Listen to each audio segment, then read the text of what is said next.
Mike, do we live in a democracy? Democracy, according to the definition, is a form of government in which political power is vested in the people or the population of a state. So I ask you again, do we live in a democracy? By that strict definition, I'm not sure we've ever lived in a democracy. I mean, Well, let me tell you why I'm asking you this, Mike, because this is something that this is the political issue that I have more than any other issue. This is number one for me. I don't think we live in a democracy. The Democratic Party has selected the past two presidential nominees despite the sentiments of the people. mhm. Uh, the people have been clear about their stance on illegal immigration, and the judges countered those stances with injunctions. And I'm picking on the Democrats, but the Republican Party, I can lay out a laundry list of things identical that they're doing. If you in the Republican Party right now under Trump especially, if you don't toe the line, they get rid of your ass. They get rid of you. So that's where I'm coming from. Do we live in a democracy? And damn, you went right for the goat. I mean for the throat on it. I agree. Have we ever lived in a democracy? So this goes Not back by to the Mike, what definition. I'm always telling you about my basic theory about government, especially US government. It's all cinematics. It's all visuals and audio for you to believe that you really have a say in this thing so that there's no rebellion. That's the only thing. We have to make them feel like they have some kind of choice so that they don't go crazy, especially with all these 400 million guns. We live in like a sort of like a capitalistic uh, um, democracy that could be defined as becoming more and more like an oligarchy. Um, Agreed. because because I mean the greatest transfer of wealth in the history of probably the world has happened in the United States over the last 30 or 40 years. So, and it's definitely been transferred to a bunch of oligarchs. It's not that dissimilar to say Russia, and we paint the picture better, but maybe we're more early on in that transformation. But I think that money talks. Look, in America, it's a democracy until money or power gets involved. Yes. you know, when one or both of those things get involved, and they're usually tied together. Um, the guy with the most money or the most power is going to win. That's I a agree. fact. I agree. I agree. And there's usually sentiment for that person to win. It's Yep. usually easier for them to get people to back them because people feel like if you got the money, you've proven that you know what you're talking about and you're right. Everybody wants to be on the winning kickball team. So you're going to pick the best people to be on your kickball team, and it's not. I mean, and this is we talked about this a zillion times, but this is why Trump's in power right now and the Democrats are not, because they took or hourly anyways, they tried to take the approach of let's do what's right for everybody. Let's think about all these fringe groups that are undervoiced or need our support and all this other stuff. When at the end Mhm. of the day, that's not where the power or the money lies. Most of the people are like, I don't want to be on that team. That sounds like a loser team. I don't want to play kickball for those guys. I want to play kickball for the winning team over there. Right. So at the end of the day, I mean, the guy in power is the guy that picks the right battles to fight. And You are right currently talking about the reason or the cinema that I talk about in politics.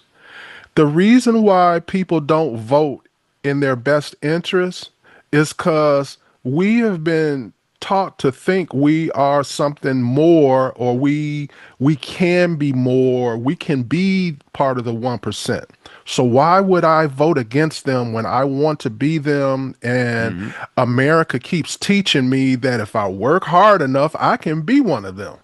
It's fundamental to our culture in the United States is the American dream. That's the fundamental basis for what you're talking about. What's it And called again? the American dream. And you can't so those people that are going to vote for the oligarchs and are going to vote for the guys with the money and the power are going to vote for them because they, even if it's the smallest shred of the smallest chance, feel like that could be them one day. And that small part of hope, I call it the hope and pray, Mm-hmm. is why they're going to vote that way. They're not going to vote for the guy on the other side here. It's not enough people that want to go and vote for the guy on the other side that says, let's take care of everybody. Let's bring it. This is like what's his name in New York City, Modami or whatever. He gets a popular support. He's well spoken. We talked about it. He gets that emotion going, but at the end of the day, and he could win New York City, maybe, who knows, because I would say that's an aberration. There's certainly way more people that skew left the way he I is there, don't see it, but Mike. well, I don't either, but he definitely is not representative of most Americans and of the American dream that we've been brought up thinking about.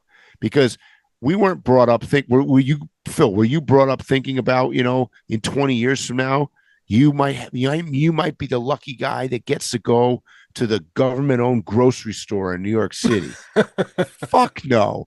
Nobody Oh, dreamed that, right? Like, you're not ever dreaming that. Mike, Let's all dream to like knee level. No, we want to be higher than the sky, right? Like that's just the we American way. we dream of upgrading from Safeway to Trader Joe's and That's up right. To then up Whole Foods. right. Yeah. And then having the Dean, Whole Foods Dean bring and you the DeLuca's in groceries. New York. That's right. Yeah. You don't want to go to some janky like grocery store that like They no.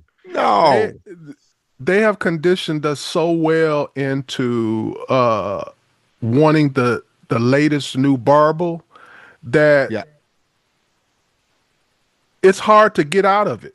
Even a person who feels like I'm a simple person, I don't need much. If you live in America, you probably need more than a lot of people need other Oh, places. absolutely. I The mean, I the lived that things on. on your need list are still way too much. Yeah, I mean, I live that on a daily basis down here. I'll tell you what, like the culture is so different, and people are not driven the same way. They're it's totally wired differently, so they're not driven to that. So you can see that there's a huge contrast, and I feel it when I go back to the States. I can feel that difference, and it's a real thing. It's not fake. And by the way, to talk about, we'll go back what you were saying about messaging.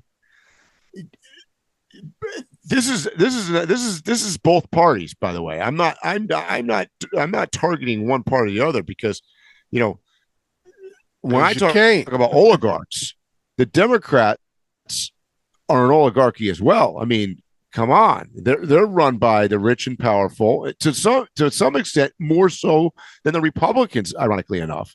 So it's both parties. Even though you got a guy like I was just talking about, Mondami in New York City, that's running on that platform, which is, by the way, why he's not even popular in his own party, because George Soros, he ain't gonna go shopping, or his son, who just got married to whoever, what was that, Fox News person or something? I can't remember who he married. No, he got married to the other. Oh yeah, can't make this shit up. He got George Soros. Did you see this? George Soros' son got married to Bill or Hillary Clinton's Huma. What's her name? Huma Abed, whatever her name is. That her I'm the waiting one for that you used to to play be with these names. I can't pronounce them. So you Huma. Yeah, you're just gonna make me screw it all up. Huma Abedin or whatever the hell her name is. Yeah, anyway, he got married to her. She was the ex of Anthony Weiner, the guy in New York City. You talk about a small world. But here's my point to this whole thing. They're all wealthy as shit. Right? So you're talking about Soros's son, you're talking about the Clintons, you're talking about these people are all this is like that. This is the oligarchy on the Democratic side. And obviously the other side is the same way. Most of these business guys from Trump to Musk to Bill Gates to Jeff Bezos. I mean, that's who runs. I mean, if you think for a second that we're going to stand on a street corner with a bunch of signs and protest something and get somewhere. Jeff Bezos with Amazon, he got more power in. All I got to do is click on his. I mean, he could sell me. Look, I buy everything on Amazon. Look, this guy has turned my buying style into buying a bunch of Chinese junk, and he successfully managed to do it. We pay money for this shit.